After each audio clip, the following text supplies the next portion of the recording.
In times gone by, one quarreled oft with Guizhong concerning mechanical principles. We each had our ideals, and neither would yield.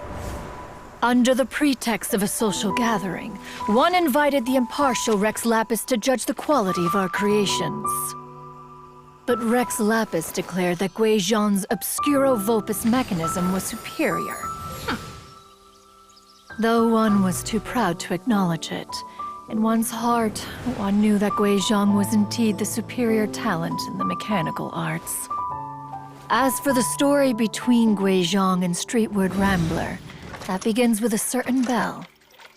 In Guizhong's opinion, while mechanisms were no substitute for human composers, they were yet capable of producing simple but fine melodies. But Streetward Rambler believed music to be an expression of the soul, an emotional enterprise that could never hope to be replicated by machinery. They argued endlessly, until one asked Rex Lapis to intercede. He confiscated the bell and designated it for ceremonial use. Thereafter, one would often find them convening in the mountains, discussing music, mechanics, and all the affairs of the mortal world. But these good times were not to last. War broke out between the gods, and soon engulfed the Guili Plains. Guizhong was overpowered by the enemy, and fell in battle. When Streetward Rambler and I arrived at the scene at long last, all that remained among the ruins was her lifeless body. After this, at Streetward Rambler's request, Rex Lapis granted her the cleansing bell for safekeeping.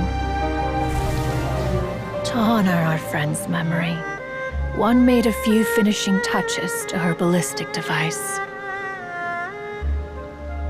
Many lantern rites have passed since then. Many greetings and goodbyes. Upon what do you gaze? The Guili Plains? No.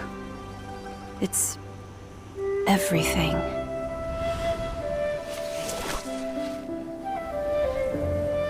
We think of human life as like a lantern that's lit one minute and extinguished the next. But are we Adepti so different? Perhaps as dust settles after a storm, we too must one day return to the world below.